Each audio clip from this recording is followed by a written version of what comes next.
Amis de la liberté, de la démocratie et de la bonne gouvernance, bonsoir. Bienvenue à ce nouveau rendez-vous de votre émission Le Grand Déballage. Notre invité du jour est le président du Parti pour la Renaissance nationale, Le Parent. Il est également conseiller spécial du président du FASO, homme politique burkinabé. Avec lui, nous allons passer en revue l'actualité nationale, mais aussi surtout les questions qui fâchent. Monsieur Abdul Karim Sango est notre invité. Bonsoir. Bonsoir Ismaël. Bienvenue sur le plateau de l'émission Le Grand Déballage. Que devient Abdul Karim Sango pour toutes les personnes qui se posent des questions sur vous? Abdul Karim Sango vit sa vie normale. Vous savez très bien qu'après avoir assumé des fonctions ministérielles, lorsqu'on en quitte, comme ce fut mon cas, on dispose de 6 mois qui nous oblige à une relative maîtrise, une relative réserve, voilà, j'allais dire, sur les sujets de la vie politique nationale. Mais moi, j'ai occupé ce temps pour la réorganisation, évidemment, du parent. J'ai occupé ce temps pour reprendre une de mes activités que j'adore le plus, c'est-à-dire les conférences, l'éducation, la sensibilisation des jeunes, parce que... il y a tout un travail à faire à ce niveau-là. Énorme. On reviendra là-dessus. Vous avez dit 6 mois de réserve, 6 mois aussi de salaire régulièrement payé sans doute comme ministre toujours. Mais évidemment. Parce que à partir du moment où vous demandez au ministre d'observer de la réserve, ça veut dire juridiquement qu'ils gardent en partie leur statut de ministre. Mais certains trouvent que c'est exagéré, vous n'êtes plus en fonction, il faut arrêter en même temps de payer la personne dès qu'elle quitte la fonction. Mais c'est de la démocratie, je respecte leur point de vue, seulement ce n'est pas mon point de vue. Parce que vous bénéficiez de cet avantage. Non, pas parce que... Le Sango d'avant n'aurait jamais dû accepter un tel principe. Qu'est-ce que vous en savez? Je n'ai jamais critiqué, moi. Il n'y a pas un Burkinabé qui est capable de me sortir un seul article dans lequel j'ai remis en cause ces 6 mois. Non, je ne pose pas les problèmes en ces termes. C'est trop facile quand on n'a jamais occupé certaines responsabilités. Quand on ne fait pas face à certaines responsabilités, de développer des idées. Non, le problème n'est pas à ce niveau. Donc pour vous, il faut maintenir les 6 mois de paiement de salaire pour les anciens ministres. Hein. Oui, mais je dis, vous savez, moi, je ne suis pas dans le discours de type démagogique. Je ne suis pas là pour chercher à plaire à des individus qui souvent se prononcent parce qu'ils veulent exposer leur humeur, leur état d'esprit. Moi, je n'ai rien à foutre avec ça. Mais on parle de réduction du train de vie de l'État.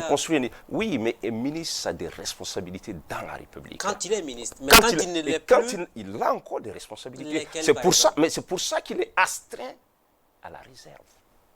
Il ne peut pas se permettre. On a l'impression que vous justifiez l'astreinte à la réserve avec le paiement des 6 mois de salaire. salaire. Mais c'est lié. C'est lié. C'est parce qu'on considère qu'il reste encore ministre qu'on dit qu'il a de la réserve. Un ministre, quand il sort, mais il a un paquet d'informations parce qu'il a été au cœur de l'État. On paye son silence. Hein? Mais c'est important parce que dans une république, on ne peut pas s'exprimer n'importe comment sur n'importe quel sujet.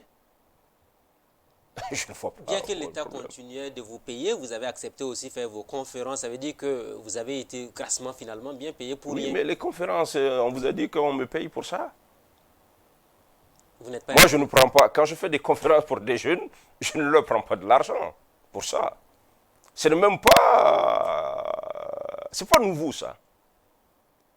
Voilà. C'est les nouveaux conférenciers, peut-être qui. Mais est-ce que vous savez que dans l'opinion, beaucoup seront choqués de vous entendre défendre les 6 mois qu'on verse aux ministres quand ils quittent leur fonction? Beaucoup, c'est qui? Les citoyens qui mais vous savez que... ceux qui ont lutté, avec vous surtout, qui disent aujourd'hui.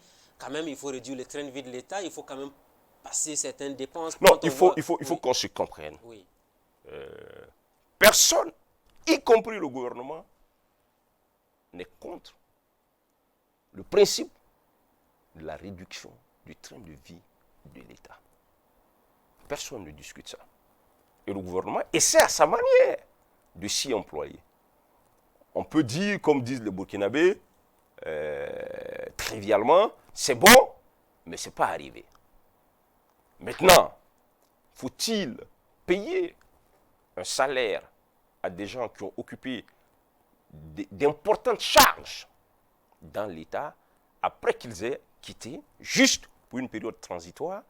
On peut diverger là-dessus, mais je dis... Le ministre n'est qu'un serviteur de l'État, au même titre que tous les autres qui sont dans la fonction publique qui émargent au budget de l'État. Oui, le ministre n'est qu'un serviteur, mais il n'a jamais été et il ne sera jamais un serviteur ordinaire. C'est pas possible. Ah oui. C'est pas possible. Donc vous voyez, Quand on dit que le ministre oui. est un serviteur de l'État, c'est dire que le ministre, dans sa fonction, doit faire tout ce qui est dans les limites de son pouvoir pour satisfaire l'intérêt de la collectivité. C'est ça. Quand on dit qu'il est serviteur de l'État, ça veut dire que le ministre ne peut pas utiliser, par exemple, sa fonction pour privilégier ses parents, pour privilégier son ethnie, pour privilégier sa religion, pour privilégier son parti politique. Non, qu'il doit, dans l'organisation administrative qu'il met en place dans le cadre des règlements et lois, veiller à ce que tous les Burkinabés soient traités sur un pied d'égalité. Bon, s'il vous plaît, en passant quand même, vous discutez de la question avec un professeur de droit administratif, un professeur de droit de la fonction publique. Oui, j'ai passé le temps à l'enseigner. Ce ne sont pas des principes que nous avons inventés. Comme j'ai dit, le Burkina n'est pas un État isolé. Mais le Burkina est un pays qui a ses réalités. Au même moment où l'État passe le temps à mendier l'aide internationale et qu'on voit certains avantages qui sont donnés à des anciens ministres, c'est quand même problématique, soyons réalistes. Mais bon, on peut rester ici d'aujourd'hui à demain. Mon point de vue sur la question ne va pas changer. Ne va pas changer. Vous avez été Parce ministre. Que moi j'ai été ministre. Et vous avez eu les avantages. Vous savez de quoi il s'agit. Vous ne l'avez pas encore été. Je vous souhaite de l'être. Et puis, quand vous allez quitter, en ce moment, rencontrons-nous pour discuter. Donc, quand on devient ministre, on goûte au pouvoir de telle sorte qu'on ne veut même plus le quitter. Mais c'est quoi? Qu'est-ce que goûter au pouvoir? Mais il y a tous les avantages liés à la fonction ministérielle. Mais c'est quoi les avantages? Les avantages en droit administratif, dans le traitement des personnalités, des fonctionnaires, les avantages, si vous voulez, c'est en proportion. J'allais dire légèrement, en deçà même, en proportion des responsabilités. J'avais coutume de dire aux élèves à l'ENAM que lorsque on vous nomme directeur, DG, et qu'on vous accorde des avantages, si vous réfléchissez aux responsabilités qui vous incombent dans votre charge, vous risquez de refuser. Parce que les avantages que l'État vous offre sont largement en deçà de cela. C'est comme le traitement qu'on donne aux fonctionnaires. C'est largement en deçà de ce qu'ils sont capables, en réalité, d'apporter à l'État. Mais le principe dans l'administration publique, c'est qu'on ne peut pas servir un salaire. Si on vous appelle, vous refusez de négocier votre salaire. C'est tout. Le monsieur est assis chez lui. Vous dites que vous avez besoin de ses compétences. Et quand il arrive, il renonce à tout ce à quoi il avait droit ailleurs. Il vient, il met ses compétences au service de son pays. Et vous voulez qu'il accepte comme ça n'importe quel traitement parce que lui, il serait un bon samaritain. Je vous vois venir. Je pense que ce qu'il faut, je pense que le gouvernement est dans cette réflexion. Je crois qu'il faut définir un cadre où on fixe. Il y a la loi qui fixe les salaires. Non, ce n'est pas la loi. Encore une fois, c'est des confusions. On connaît le salaire des ministres, on connaît le salaire d'un président d'institution. C'est un décret qui fixe les traitements alloués aux ministres, aux présidents d'institutions. Ce n'est pas la loi.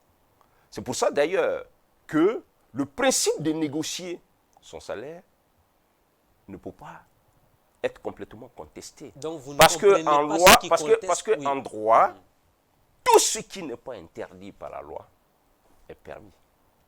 Il n'y a aucune disposition législative au Burkina qui dit que quand vous êtes ministre, président d'institution, vous n'avez pas le droit de négocier. Donc le décret n'a pas de sens. Le texte a fixé le décret a fixé un niveau minimum à partir duquel les gens peuvent se permettre d'entamer des discussions. Donc, ceci dit... Fouler le décret au pied, ça ne vous gêne pas du tout, hein, finalement. Non, le décret... Si on en est arrivé à ce décret, c'est qu'on connaît au moins la réalité du pays. On se dit, avec un tel montant, le ministre peut bien s'en sortir dans la société. Le décret n'est nullement foulé au pied. Restons dans les principes juridiques.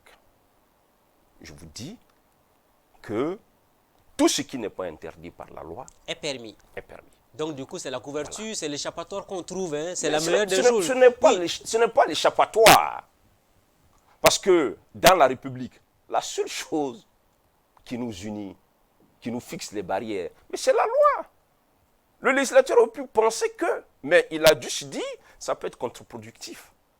Ceci dit, je vous dis, à titre personnel, je pense qu'il faut mener une réflexion globale à partir du moment où, dans la société, ça pose problème à une partie, effectivement, de notre collectivité. Il faut discuter, échanger, pour que, certainement, on ne se trouve pas dans ces situations, peut-être en redéfinissant les niveaux de traitement des ministres. Par exemple, si on dit que si vous êtes ministre, vous avez droit à 1 500 000, 2 millions, quel que soit de là où vous venez, et que les ministres ne peuvent pas renégocier leurs émoluments, leur salaire, le problème sera résolu définitivement. Alors, vous avez parlé tout à l'heure, hein, on a effleuré la question de la réduction du train de vie de l'État.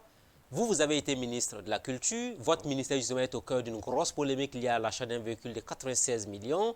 En son temps, comment vous vous déplaciez? Parce qu'on s'est demandé, mais le véhicule que le ministre Sango utilisait, qu'est-ce qu'il devient? Est-ce qu'il était de mauvaise qualité? C'est ce que j'ai dit encore une fois. Vous savez, je ne veux pas poser les problèmes en termes de personnes. Vous savez, on est dans... Les gens qualifient le pays de polémique land. Ce n'est pas forcément à tort. Moi, quand j'étais au gouvernement, j'avais une V8. Qui fonctionnait qui était vieille, je vous le dis, de 10 ans. Quand vous savez le nombre de kilomètres que parcourt un ministre, parce que c'est le même peuple qui dit, les ministres ne restez pas dans vos bureaux. Parce qu'effectivement, si tu es dans ton bureau, tu n'as pas la mesure exacte de comment l'action de ton département est. Mais ce n'est pas la qualité qui fait le bon ministre, comme la qualité du véhicule qui fait le bon ministre. Non, je veux dire, la qualité du véhicule permet d'assurer une sécurité physique au ministre qui se déplace. Alors, pour revenir, donc mon véhicule à moi, il était complètement amorti. Il était chaque jour au garage. Sans oublier que ce qu'on ne dit pas, souvent on paye beaucoup plus cher dans la maintenance de ce type de véhicules qui sont complètement amortis. Sans doute que, selon mes informations, le véhicule est complètement à plat aujourd'hui, depuis que ma collègue est arrivée. Donc ça doit être, je ne sais pas, au garage ou à la casse, ce type de genre. Et donc elle a légalement demandé qu'on lui donne un véhicule. Est-ce que ça devrait être un véhicule de 96 millions? On peut en discuter. Est-ce que le débat sur l'opportunité de l'achat de ce véhicule en ces temps-ci-là n'est pas justement bien posé par l'opinion burkinabé? Oui, moi je pense que c'est un problème d'opportunité. On aurait pu payer un véhicule de moins de 96 millions. Oui, possible, de très bonne qualité. Je pense que d'ailleurs sur le sujet, le président de la majorité présidentielle a eu l'occasion de se prononcer. Hein. Je l'ai entendu dire que sur les médias que l'opportunité est très discutable. Je dois dire quand même que moi-même, quand je suis au gouvernement, une réflexion commence à être menée pour dire que il faut que le gouvernement s'arrange pour ne plus acheter des véhicules d'un certain calibre. À la limite, l'idée c'était de créer une sorte de pool de véhicules d'un certain calibre, de sorte que, en fonction des distances, de la qualité des routes, les ministres peuvent se les partager, mais pour circuler par exemple à Ouaga et tout ça, sur des voies qui sont bien, ils peuvent avoir des véhicules de bonne qualité. Je crois que le gouvernement n'est pas insensible. À mon avis, la réaction de l'opinion devrait permettre... qu'on renonce éventuellement à l'achat de ce véhicule. Je ne sais pas si c'est renoncer, mais d'aller dans la direction qui permettrait effectivement de renforcer les mécanismes de réduction du En train de tout vie de cas, l'État. votre collègue a trouvé un bon avocat pour la défendre. Hein. À vous entendre, Non, non, non. finalement, je c'est une dépense justifiée non, pour vous. je ne l'ai pas dit sur ce plateau. Voilà. Je n'ai pas dit que la dépense est justifiée. J'explique ce qui a pu conduire à l'achat de ce véhicule. Il ne m'appartient pas à moi de dire c'est juste ou c'est pas bon. Moi, je dis, je suis favorable, effectivement, à l'idée qu'il faille. C'est même pas moi. Je vous dis là que le gouvernement du PM Dabiré a arrêté le principe, effectivement, du recadrage, effectivement, d'un certain nombre de dépenses, parmi lesquelles l'achat du véhicule. Mais je n'ai pas tous les éléments à ma possession. Je ne peux pas me contenter. Mais certains sont allés plus loin pour dire qu'il y a des véhicules de fonction qu'il faudra peut-être éventuellement abandonner. Certains pays le font et ça marche à leur niveau. Lesquels? Le Rwanda, par exemple. Vous savez, Qui est un Rwanda, cas d'école pour le Burkina Faso. beaucoup de gens parlent du Rwanda. Moi, j'ai été au Rwanda. J'y suis resté une semaine en visite officielle, invité par l'État rwandais. Donc, mon homologue du Rwanda, elle roulait bel et bien dans une V8. De belles factures. Sauf qu'au Rwanda, lorsque vous êtes nommé ministre, et qu'en raison de vos missions et tout ça, vous devez vous déplacer, l'État vous aide à acquérir un véhicule. Il vous appartient de prendre une V8, de prendre une TXL, de prendre une Toyota Berline. L'essentiel, c'est que le véhicule que vous prenez dans ces conditions vous appartient. L'État vous fait des facilités qui sont par exemple des facilités douanières. Comme ce qui est donné aux députés au Burkina Faso, par si exemple. le véhicule Oui. coûte 40 millions, Oui. l'État va prendre en charge les 20 millions. Parce que c'est un véhicule que vous allez utiliser pour les missions de l'État. L'État vous donne une indemnité par mois d'entretien de la voiture. Si vous faites 1 an, 2 ans au gouvernement, que vous n'arrivez pas et qu'on vous enlève par exemple du gouvernement, si vous n'avez pas épongé la dette, il y a 2 situations qui se présentent. Soit vous contractez un prêt pour partir avec le véhicule, soit l'État récupère le véhicule pour le revendre, pour le remettre dans le parc privé. Donc c'est totalement faux de dire que dans l'absolu au Rwanda. Non, ils ont simplement pour minimiser, c'est-à-dire qu'ils partent d'un élément rationnel. Ils se disent, ben, vous Israël, votre propre voiture, vous en prendrez beaucoup mieux soin. Et quand c'est une voiture publique. Mais on sait au Burkina comment ça marche hein, dans le parc de l'État, souvent des véhicules usagés pour moins de 50 000 francs de dépenses, on laisse le véhicule pratiquement pourri. Oui, donc, des cas ont été enregistrés dans ce pays-là. Donc, oui. Ça c'est des réflexions que nous devons mener. On peut aller dans le schéma. Ah, Sango, tu es ministre de la Culture, il faut que tu aies dans les provinces. Bon, nous, on t'offre la possibilité d'acquérir un véhicule 4x4. Vous souhaitez qu'on aille dans la dynamique de ce qui est fait pour les députés au Burkina Faso? Les députés prennent des véhicules, souvent avec des avantages qui leur sont donnés par rapport à l'achat du véhicule. Mais je pense que les députés, ça ne se fait même plus. Oui. Je pense que ça s'est arrêté depuis la période insurrectionnelle parce qu'il y avait eu des abus. Parce qu'il y en a qui ne remboursaient pas et tout ça. Donc au niveau du trésor, j'ai eu le sentiment qu'il y a eu des dettes, ça posait beaucoup de problèmes pour récupérer l'argent et tout ça.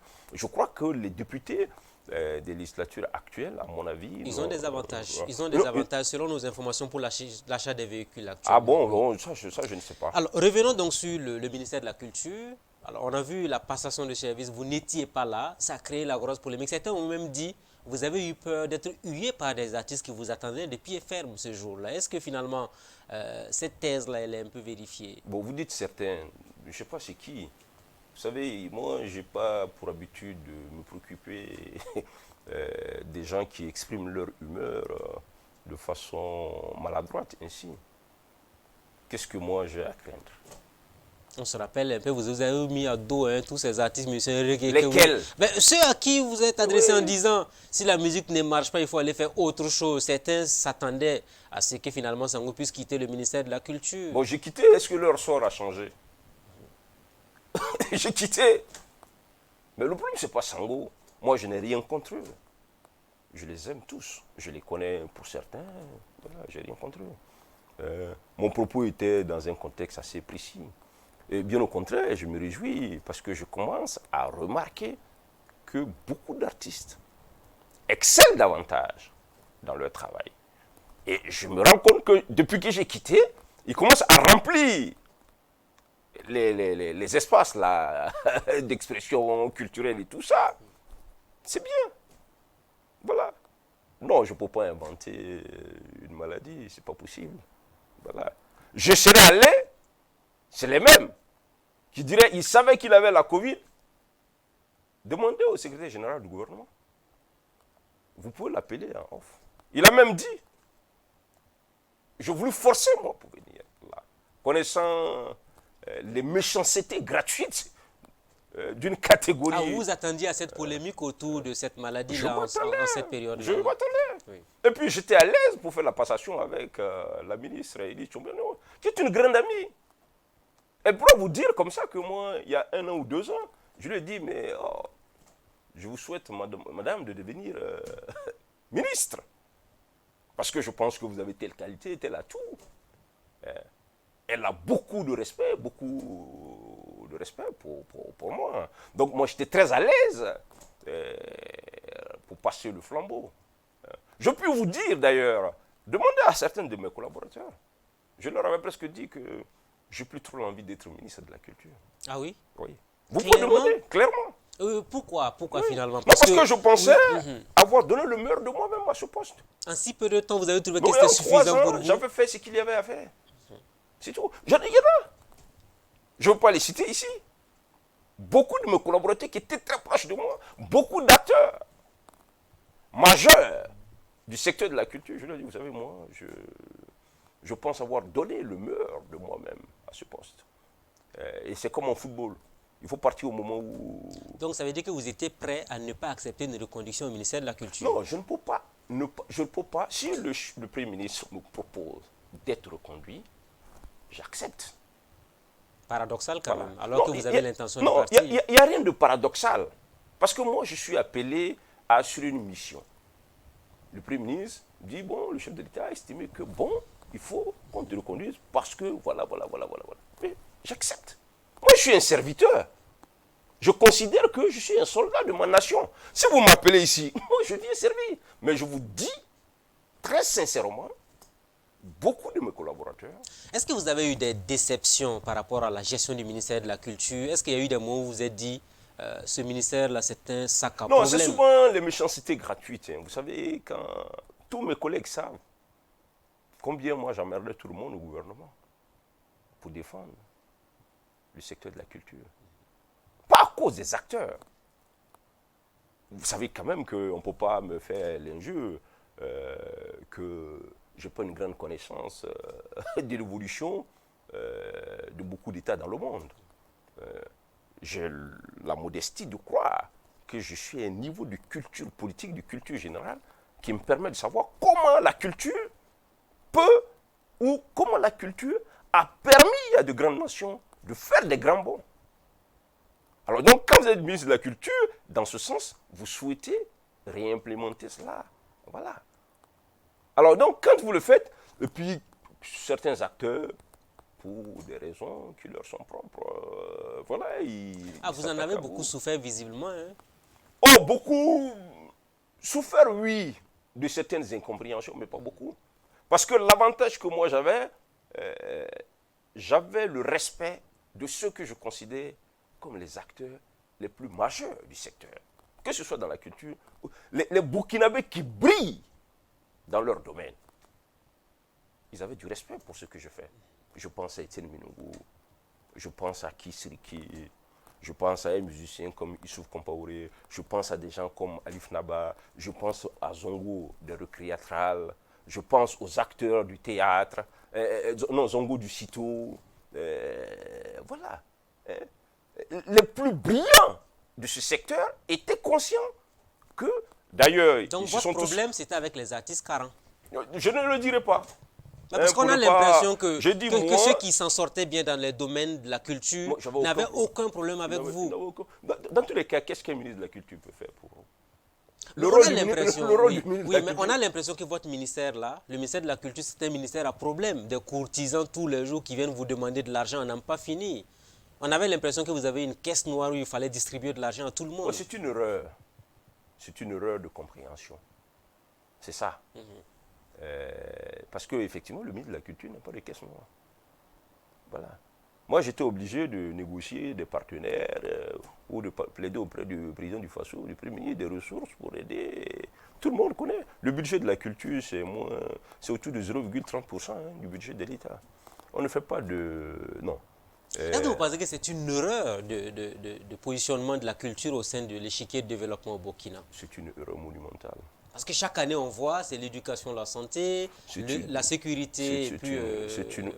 C'est une erreur monumentale qu'on traîne malheureusement depuis les indépendances. Est-ce votre grosse déception pour avoir été ministre pendant 3 ans, vous avez été incapable de faire en sorte qu'on prenne plus de préoccupations sur les questions culturelles? Je pense que j'avais entamé une amorce où le président était très sensible au plaidoyer que je faisais. Le milliard pour les artistes, là, pour le festival? Non, pas ça, de façon globale. Ça aussi, on a vu ça quand même comme une aide importante, même si ça divisait un peu les acteurs. Mais j'avais compris, au sortir surtout de la SNC de 2018. Le président d'ailleurs avait dit dans un discours que il faut qu'on arrête de dire dans les discours que la culture est au fondement du développement sans qu'on apporte grand-chose. Mais après, malheureusement, les défis sécuritaires et la Covid sont venus, j'allais dire, dynamiter cet élan. C'est ça. C'est ça le problème en réalité. Par exemple, je vous dis, le président m'avait presque instruit, après le scandale du FESPACO, de travailler à l'élaboration d'une loi sur le mécénat au Burkina. Alors j'avais demandé aux équipes, on commençait à entamer tout ça. Ça veut dire qu'ils commençaient à comprendre qu'il nous faut mobiliser un peu plus de ressources. Parce que j'aime dire aux gens que dans un pays comme la France, la culture rapporte beaucoup plus que l'industrie automobile. Si vous partez dans un pays comme l'Afrique du Sud, le secteur de la culture rapporte beaucoup plus de ressources à l'État sud-africain que le secteur minier. Il y a beaucoup de mécanismes qui sont développés dans ces pays-là pour parvenir à ces résultats. Il faut en arriver là. Oui. Il faut en arriver là, mais parce que la difficulté, c'est que la culture a été présentée pendant longtemps sous langue purement folklorique. C'est ça. Oui, on a même réduit la culture à la musique. Exactement. Alors que là, c'est une grosse erreur d'appréciation. Même le tourisme endogène, on en parle parce que beaucoup ont souhaité que si on arrivait à développer ce secteur, donner l'envie de voyager au Burkinabé pour les périodes de vacances, ça peut être utile pour le développement du pays. C'est ce que nous avons commencé. L'année dernière, les chiffres ont considérablement explosé. Vous pouvez vous adresser à l'observatoire du tourisme du Burkina.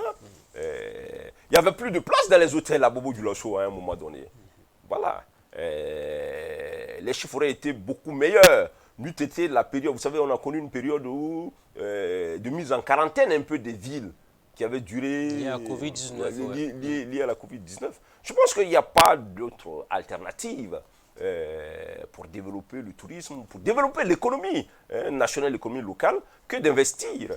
On ne peut pas continuer de croire que quand vous prenez le budget de l'État, vous regardez, c'est l'or, c'est le coton.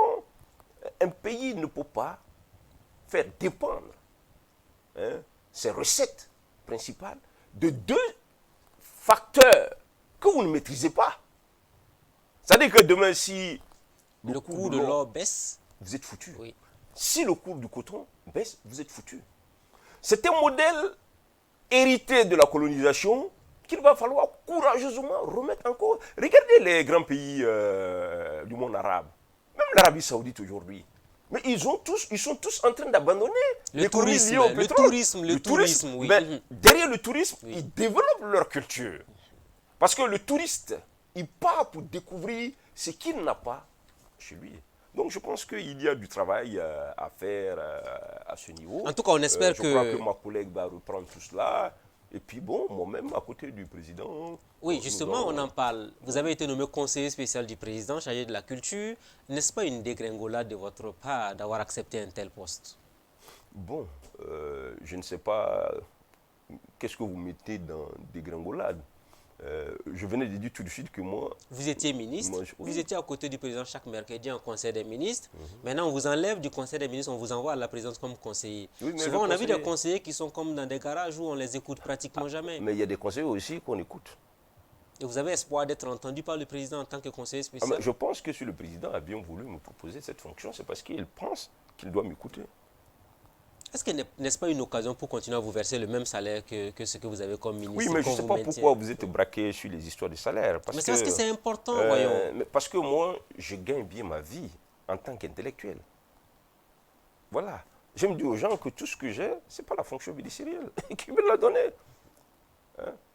J'avais tout ça, j'avais ma maison, mes voitures, quoi, je les avais. Voilà. Vous pensez qu'un million de salaire permet à quelqu'un... Vous êtes... Quel est votre salaire? Moi, je ne travaille pas dans la fonction publique. Oui, mais non. C'est totalement différent parce qu'on parle des deniers publics. Oui. Et ça, c'est très important. Ne faisons pas de confusion à ce niveau-là. Pourquoi vous pensez que parce que quelqu'un travaille pour l'État, donc il travaille y compris pour vous, parce que vous travaillez pour une catégorie de personnes, mais l'individu qui travaille pour l'État, il travaille pour toute la nation, lui, on devrait lui servir un salaire qui ne lui permet pas d'assumer ses fonctions. Non, c'est une contradiction. Mais est-ce que le poste de conseiller spécial, véritablement, ça vous honore, vous, Abdul Karim Sango? Mais ça m'honore. Ça m'honore. Je ne suis pas né pour être ministre éternellement. Je suis conseiller aujourd'hui, demain. Je peux être ailleurs. Voilà. D'autres ont parlé d'effectifs pléthoriques, encore réduction du train de vie de l'État. Vous-même, vous avez plusieurs fois écrit pour demander qu'on réduise le train de vie de l'État. Est-ce que finalement ce poste-là ne fait pas partie, entre autres, des postes à supprimer? Je pense qu'il y a une confusion terrible qui crée. Ce poste n'est pas créé pour Abdul Karim Sango. Mais Abdul Karim Sango aurait pu le refuser. Il y avait un conseil spécial. Pourquoi vous voulez que le chef de l'État, le premier des Burkinabés, à qui les Burkinabés ont donné la légitimité, moi, il me demande de venir le servir, donc de venir servir ma nation à un niveau, vous voulez que je dise non? Pourquoi? Moi, je ne suis pas opposé au chef de l'État. Vous savez très bien que je le soutiens, que j'ai battu campagne pour lui.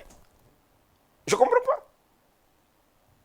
Parce que les gens, ils m'analysent comme si j'étais un opposant.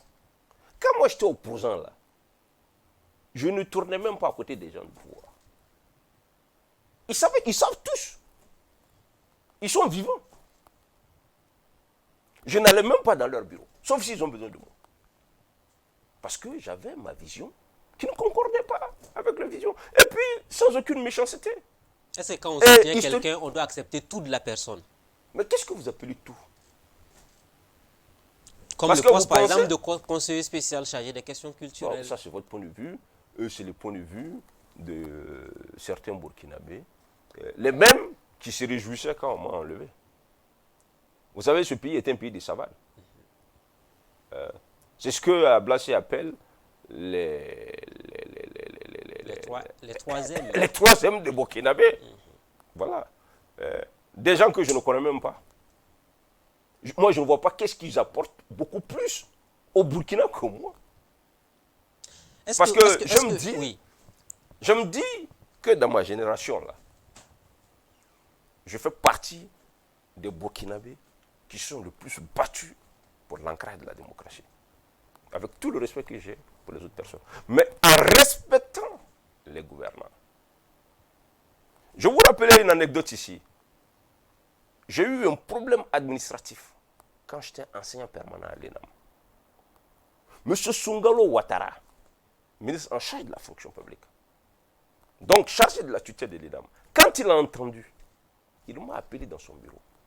Voilà le mot qu'il m'a dit. Sango, je sais que tu nous critiques, tu n'es pas favorable à... Mais bon, c'est ton point de vue. Mais moi, j'ai beaucoup d'admiration pour toi. J'ai entendu que tu as un problème administratif. Je pense que ce n'est pas juste. Quelqu'un comme toi dans ta position, on ne doit pas permettre qu'une situation comme ça t'arrive. Je veux faire régler ça. C'est ça que moi j'appelle un serviteur de l'État. Mais il l'a fait pourquoi? Parce que moi je l'ai critiqué de façon objective. Et je proposais mes solutions. Je n'injuriais personne, moi. Parce que mon éducation de base, que j'ai reçue là, m'apprend que culturellement en Afrique, Un petit frère ne doit pas insulter un aîné. Et puis si vous m'injuriez, je ne vous écoute plus. Si vous me critiquez pour améliorer, il faut me respecter dans ma dignité. À ce moment, vos critiques vont m'être utiles. En tout cas, voilà comment il justifie donc le poste de conseiller spécial du président. Non, je n'ai même pas à le justifier, oui. Puisque je n'ai pas à demander l'avis de quelqu'un. Le président ne demande pas l'avis de personne. Vous savez, pour accepter un poste, il y a l'avis de mon épouse, il y a l'avis de mes enfants, il y a l'avis de mes camarades de parti. Voilà. C'est ça qui compte. Donc si ça c'est OK, le reste, ça ne vous dit pas grand-chose. Le reste, ça ne me dit pas grand-chose. Surtout pas l'avis de personnages anonymes. Voilà, que l'Internet a permis brutalement d'émerger comme ça, qui parle ouya, sans trop savoir de quoi il s'agit. Non, non, non, pas ça. Moi, je sais le nombre de coups de fil de gens sérieux, non intéressés, que j'ai reçus pour cette nomination. Fonction. Voilà, qui pensent que... Certains même qui ne vous appelaient plus quand vous êtes parti du ministère, qui ont recommencé à vous rappeler. Dans tous les cas, oui.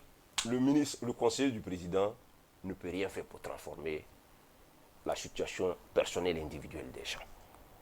Moi, je peux dire au chef de l'État, je pense qu'au Burkina, nous sommes le pays phare du cinéma. Il faut qu'on investisse beaucoup plus dans la construction des salles de cinéma. D'ailleurs, quand le président rédigeait son programme, je lui avais suggéré cette idée. Parce que vous ne pouvez pas être la capitale du cinéma, et puis déjà, vous n'avez pas de salle de projection du cinéma. Je peux dire au président, et j'avais dit ça. C'est possible, c'est quoi lui dire ça au président?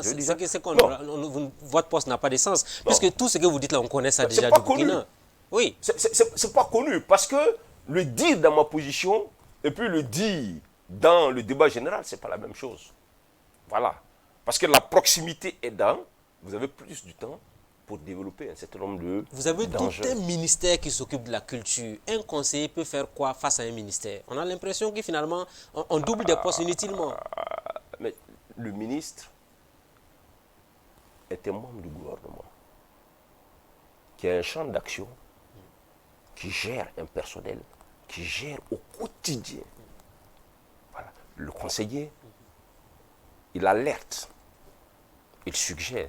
Si moi je dis au président ceci, il va dire au ministre, est-ce que tu peux échanger avec mon conseiller sur cette idée? Le ministre peut dire, non, je ne suis pas d'accord. Voilà mes raisons.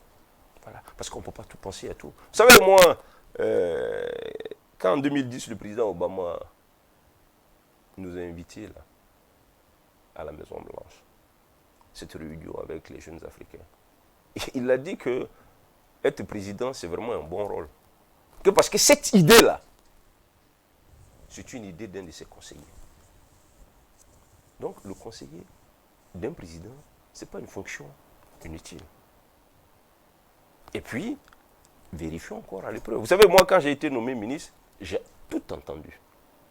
Oh, il n'est pas compétent, c'est un jury, blablabla, blablabla. Mais si je vous fais le bilan de mon action ici, je ne crois pas que le temps que nous avons... Mais ça devient encore plus intéressant parce que quand on critique votre nomination, vous devez montrer que vous êtes capable d'occuper le poste qu'on vous a offert. Non, le problème ici, ce n'est pas des critiques. Oui. Le problème des gens, pourquoi on a nommé Sango? C'est tout. Ce n'est pas la fonction. Je vous dis que le poste de conseiller spécial à la culture existe depuis Blaise. Mamoudou Ouedraogo était conseiller spécial à la culture. Je n'ai jamais entendu parler d'un débat. Oui, mais le problème, c'est qu'on voit le Sango comme celui-là qui critiquait la gouvernance passée, qui n'aimait pas les doublons de postes, qui trouvait que certains postes étaient inutiles, qui luttait pour la réduction du train de vie de l'État, et ainsi de suite. Votre raisonnement serait cohérent si quelqu'un est capable de sortir que Sango a dit les postes de conseiller du chef de l'État sont des postes qui sont des doublons. Mais pourquoi on se focalise sur la personne de Sango? Et puis, mais moi je les ai laissés. Ils n'ont qu'à continuer leur bataille, leur critique. C'est tout. Moi, je soutiens le président pour les 10 ans, au moins, de son mandat. C'est normal que j'aille le servir là où il me propose, pour l'intérêt des Burkinabés et pour lui permettre de bien réussir son mandat. En tout cas, ceux qui pensaient que Sango allait refuser ce poste se trompent lourdement. Il va l'occuper jusqu'au bout, tel qu'on l'a entendu ce jour-là. Alors, je voudrais qu'on évolue dans cette émission sur un aspect, Vous avez été donc commissaire au niveau de la Commission électorale nationale indépendante, la CENI. Une grosse polémique porte actuellement sur l'institution. Certains même vont jusqu'à dire que la composition tripartite pose problème. L'inféodation, comme on le dirait ainsi, de la chefferie coutumière à la politique aussi s'est fait voir au grand jour. Conséquence immédiate, on a une CENI malade. Est-ce que ça vous désole tout ce qui se passe actuellement à la CENI? Bon, ça dépend. Est-ce que vous voulez l'avis du Sango expert? Parce que quand même... Sango expert, Sango président du parti politique aussi, c'est important. Parce que quand même, je fais partie... Si on doit citer 2 experts en matière électorale au Burkina, il y a mon nom. Sans fausse modestie. Sans fausse modestie. Donc moi, je parle sur des bases claires. Voilà. Alors, déjà, première observation. Ça me fait sourire quand je vois le CDP s'agiter sur la politisation de la chefferie traditionnelle. S'il y a un parti qui se bat, qui a une doctrine claire sur la neutralité des chefs traditionnels, c'est le parent. En 2002, nous avions un projet, une proposition de loi à l'Assemblée nationale. Il n'y a pas 2 partis qui ont une doctrine claire. Les autres, c'est des situationnistes sur la question. Quand ça les arrange, les chefs sont pas bons. Sont bons. Quand ça les arrange pas, non. On ne peut pas jouer à ce jeu. Pour en revenir au débat, moi j'ai déjà donné mon point de vue. Vous voyez, tout ça, c'est des rapports que j'ai amenés ici. Oui. C'est des travaux que nous avons effectués. Sur l'administration électorale au Burkina. Je rappelle qu'en 2009, Blaise a commandité un rapport qui a été produit par le mécanisme africain d'évaluation par les pairs, qui dit, en termes de recommandations, que le format actuel de la CENI, qui fait qu'on est juge et partie, n'est pas bon. Et qu'il faut créer, ils appellent ça une formule duale. L'idée est que l'actuel CENI soit une sorte de conseil d'administration qui supervise, qui donne les grandes orientations. Qui n'organise pas. Qui n'organise pas. Qui supervise. Qui supervise et qui donne des orientations. À côté, on a une administration électorale constituée des gens dont c'est le métier. Donc c'est un vieux débat. En 2011, au CCRP, une recommandation forte a dit qu'il faut sortir de ce schéma et qu'il faut maintenir la CENI dans son format actuel là de façon transitoire pour organiser les élections. En 2011. 2011, décembre 2011. Le document, il est là. Il est là. Oui. Donc, le CGD, dans un rapport de 2013, dans lequel moi-même j'ai travaillé, a conclu qu'il faut aller vers la professionnalisation de la CENI.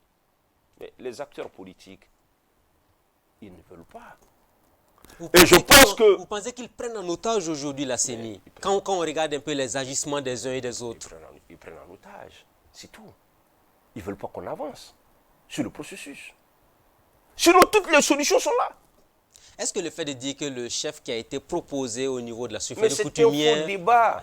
Il est politisé et autres? C'est un faux débat. Le chef Sao, moi je le connais. On l'a vu dans des meetings pour soutenir le candidat du parti au pouvoir. Ça, c'est connu de tous. J'ai dit à un ami qui m'a sorti cet argument, un ami très brillant, très intelligent. Je lui ai dit, mais toi, quand moi je faisais mes tournées politiques du parent à Tenkodogo, tu étais avec moi. Tu as même pris la parole. Est-ce pour autant que tu es du parent? J'ai dit, mais tu es un homme intelligent. Si tu penses que les idées que moi, je défends, ce sont de bonnes idées, tu vas t'asseoir sur tes 2 fesses pour regarder. Tu ne vas pas courir pour dire, ah, toi tu préfères que ton ami Sango devienne député, quoi, pour implémenter les idées que vous partagez ensemble. J'estime, sans avoir les détails, que le chef Sao, certainement, s'est retrouvé dans cette situation. Pour avoir été député sous le président Roch, il doit avoir des relations particulières avec le président. Il estime que c'est quelqu'un d'assez consensuel. Il s'est retrouvé là. Et moi, je le connais. C'était un grand connaisseur de l'administration publique. J'ai travaillé avec lui dans le cadre de la commission constitutionnelle. Donc, je n'ai pas... qu'il a les compétences pour diriger la CENI aujourd'hui. Il a les compétences qu'il faut pour diriger une structure administrative comme la CENI. Et mieux, vous savez, le Mogo Naba, c'est quelqu'un de suffisamment prudent. Vous pensez que s'il sait que Sao, le chef Sao, est vraiment du MPP, vous croyez qu'il va le proposer? Puisque son échec va rejaillir sur toute la communauté des chefs traditionnels. Donc, restons dans le cadre purement législatif. Et puis, est-ce qu'il y a une loi qui l'interdit? Mais il n'y en a pas. Est-ce qu'il y a une loi qui l'interdit d'être aujourd'hui commissaire de la CENI? Aucune... Parce que le débat, vous avez parlé de loi. Mais c'est ce que j'ai dit. Oui. C'est un débat malsain qui n'avait pas lieu d'être. Au cas du chef Sao. Moi, j'ai fait 10 ans à la CENI. Quand on votait Moussa, Michel Tapsoba, paix à son âme, avec lequel j'ai eu du plaisir de... Les gens ont dit qu'il était du CDP. Mais il était venu par la mouvance droits humains. Personne n'a contesté. À part émettre quelques points de vue comme ça. Parce qu'après, ça engage d'abord l'institution qu'il a dit de venir. Même mon grand frère Kéré, les gens disaient non, qu'il est l'ami du président Compaoré. Il est venu pour le compte de l'Église catholique. Il est venu pour le compte de l'Église catholique. Mais qui peut dire que Kéré n'a pas fait un excellent travail? Donc le problème n'est pas en termes de proximité avec X ou Y. Sans oublier que, mais on se trompe. On trompe l'opinion. Le président de la CENI, là, il n'a aucun pouvoir de faire, j'ai dit, balancer. Il ne vous fait pas gagner des élections. On a vu les réformes de Newton Ahmed Bari qui ont été retoquées par le reste des commissaires. On a vu toute la souffrance qu'il a eue pour faire passer ces réformes. Exactement. Donc ça veut dire que c'était un cas d'exemple qu'on aurait pu avoir. Pour être président de la CENI, il faut être de bonne moralité. C'est important parce qu'il y a beaucoup d'enjeux financiers, blablabla. Et souvent les bagarres. Hélas, quand vous regardez, ça tourne autour de ça. Parce que la période électorale est une période où il y a beaucoup de ressources que l'État, en intenté donné, est obligé de faire parce que les élections, on ne peut pas les reporter. Effectivement, un président de la CENI peut vous accorder tel avantage, blablabla, blablabla. Parce que bon, en fait, on déroge aux règles normales en matière de marché public. Donc, il faut être de très bonne moralité pour prendre la distance par rapport à ces micmacs-là. Deuxièmement, il faut avoir une bonne capacité d'écoute. C'était la force, par exemple, d'un gars comme Kéré Barthélemy. Kéré Barthélemy, on faisait la bagarre. Mais il savait prendre du recul, rappeler ses collaborateurs, les écouter et avancer. Troisième élément, il faut beaucoup écouter les acteurs du jeu électoral. Il faut avoir une pédagogie pour leur expliquer que, mais non, vous n'êtes là que pour appliquer. Dès lors qu'un commissaire a prêté serment là, s'il n'est pas contesté par l'organisation qui l'a envoyé, c'est qu'il ne fait pas son travail. Parce que tous les partis veulent toujours manipuler les règles. On a vu à la proclamation des résultats de la présidentielle 2020, certains commissaires s'étaient retirés avant de revenir sur les décisions. Voilà. C'est dire que il ne faut pas magnifier la fonction du président de la CENI. Je pense qu'il y a eu un consensus qui est assez intéressant ces 10 dernières années entre les acteurs, qui leur permet au niveau, ce qu'on appelle la société civile. La chefferie traditionnelle dit qu'elle n'a jamais présidé. C'est son droit le plus absolu. Je ne vois pas de quel droit l'opposition peut se permettre de contester le choix d'une entité. C'est comme si la chefferie ou la majorité se levait pour dire, bon, voilà, tel représentant de l'opposition là, on le conteste. Et puis, on est dans un état de droit. Ils ont refusé d'aller au tribunal. Mais ils savent très bien. Ils ont refusé d'aller au tribunal. J'ai écouté mon professeur et ami, il dit, le chef de l'opposition politique. Il sort de la République dans son attitude. Ah oui. Et ça ne correspond pas au caractère que je lui connais. Parce qu'il a dit qu'il n'est pas question d'aller en justice. Mais en réalité, il sait qu'il n'a aucun argument qui peut prospérer devant un juge par rapport à cette situation. Donc pour vous, le refus même d'aller en justice là, est une preuve palpable que l'opposition est dans le faux. Mais ils sont dans le faux. Sinon, si vous avez le droit et vous partez. On ne va pas dire que le pouvoir manipule, puisque j'ai l'habitude de dire les décisions les plus rétoquées au Burkina aujourd'hui, c'est les décisions qui sont prises par le gouvernement, par les juges. Pourquoi ça devrait changer? Et quand c'est comme ça, on applaudit. On ne va pas en justice parce qu'on croit qu'on aura raison. Non, on va en justice pour permettre qu'il y ait une jurisprudence claire, pour faire avancer le droit. Je pense que c'est une mauvaise querelle. Mais c'est dangereux pour la démocratie burkinabé. J'ai dit à des amis que si on cède sur cet argument fallacieux lié à la présence du représentant de la chefferie traditionnelle, l'opposition va l'utiliser comme un élément de chantage. Chaque fois que l'opposition va être mise en minorité à la CENI, ils vont sortir, dire non, non, non, on n'est pas d'accord. Si on ne fait pas ça, on ne fait... Non, ce n'est pas ça. Ce n'est pas ça la fonction de l'opposition. Ils vous diront que vous ne leur apprenez pas leur travail au quotidien. Le CEFOP, quand même, c'est une institution qui a eu le temps de s'installer, de se crédibiliser. Quand on a vu un peu les événements de 2014. Avez-vous déjà vu ça avec Benouende Sankara, ce qui se passe? Il a été CEFOP. N'oubliez pas qu'en 2010, un militant de l'UNPS a fait invalider les cartes d'électeurs. J'étais à la CENI. Effectivement, les cartes avaient été constituées de manière irrégulière. Le juge Bagoré, à l'époque, président du tribunal administratif, avait fait invalider les cartes d'électeurs. Ce qui supposait que l'élection du président était invalidée. Vous avez vu Benouende appeler les gens dans la rue pour dire non, non, non, il faut que Blaise quitte, blablabla. Non.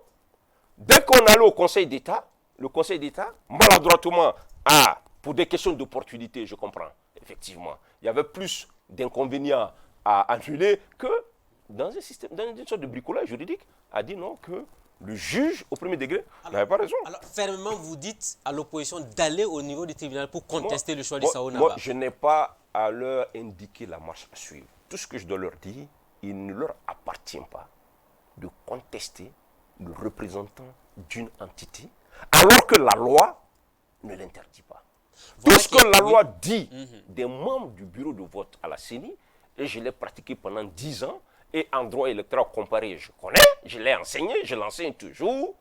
Lorsque vous êtes dans un parti et que vous intégrez le bureau de la CENI, on vous demande de démissionner des instances de votre parti. Ça veut dire que jusqu'à la date de prestation de serment, à supposer même que par extraordinaire, le Sao-Naba a été du MPP. Or, il est prouvé aujourd'hui qu'il ne figure dans aucune des listes du MPP. Mais vous savez ce que c'est que d'interdire à quelqu'un d'avoir une opinion politique?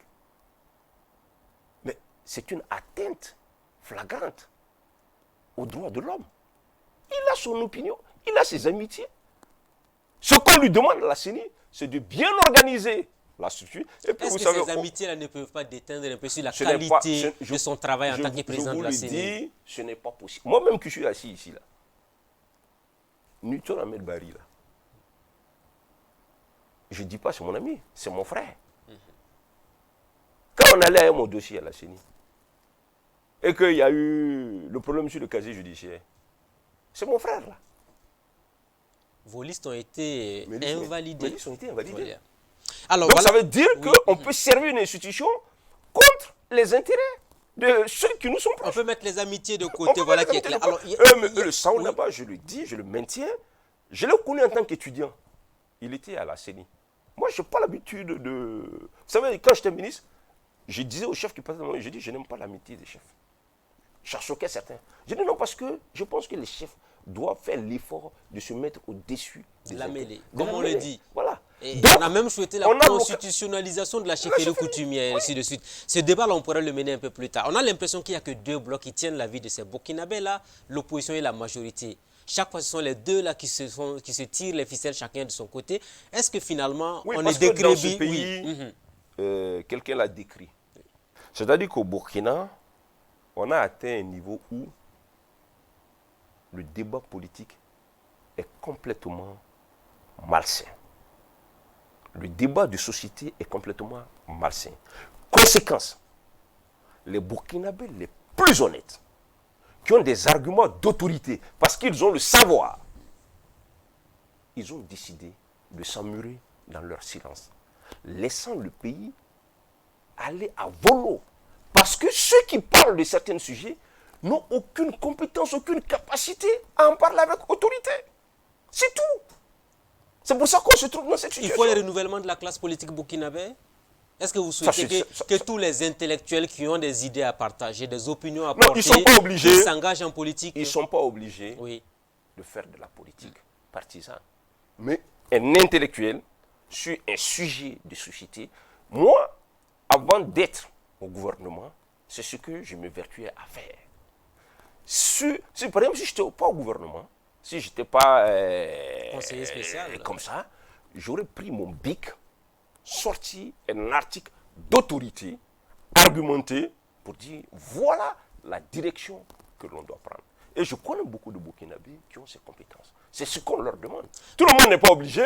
Ce serait dommage même que tous ces brillants intellectuels se retrouvent dans la politique partisane. Parce que dès que vous avez la casquette d'un parti, quand vous parlez, les gens n'écoutent même plus ce que vous dites. On voit le politicien qui est en train de défendre des intérêts intérêts éventuellement personnels. Comme si, comme la politique malheureusement a été réduite dans sa partie la plus pernicieuse sous nos tropiques, donc on pense que non, celui qui parle là, il veut nous tromper davantage. Alors, on est pratiquement en fin d'émission. Je m'en voudrais de ne pas vous poser cette dernière question. Vous êtes à la tête du Parti pour la Renaissance nationale Le Parent aujourd'hui, un parti qui est à reconstruire. Qu'est-ce que vous comptez faire de mieux que le professeur Laurent Kila Chubado? En quelques secondes ou en une minute. Non, c'est la réimplantation du parti. Ouais. Parce qu'un parti ne peut pas vivre dans les plateaux de télévision, les conférences de presse. Non, un parti, et c'est la différence souvent entre les partis qui sont au pouvoir et les partis d'opposition, un parti doit travailler progressivement à avoir un ancrage local et puis national. Donc le parent n'est pas mort, comme certains le disent. Mais est-ce que vous imaginez un seul instant qu'un parti qui a des idées aussi pertinentes pour sauver le Burkina, sauver l'Afrique, puisse mourir? Aujourd'hui, on est tous là, on a la corde au cou avec l'endettement massif. Le Burkina a à peu près 5 000 milliards de dettes. Vous allez continuer avec ça? Alors qu'on a la possibilité, en interne, par le truchement du mécanisme qu'on appelle l'actionnariat populaire, de mobiliser des ressources. Vous pensez qu'un parti comme ça peut mourir? Et plus on avance dans le temps, on se rend compte que le parent a eu raison sur beaucoup de choses. Donc, ça, on en parlera un peu plus tard. Alors, en tout cas, on s'arrête là pour aujourd'hui. Merci à vous, M. Sango. Merci de nous avoir invités. C'est gentil. Amis de la liberté, de la démocratie et de la bonne gouvernance, ainsi prend fin le rendez-vous de ce jour. Merci à tous et à chacun de nous avoir suivis. Rendez-vous la semaine prochaine avec un nouvel invité. Bonsoir chez vous.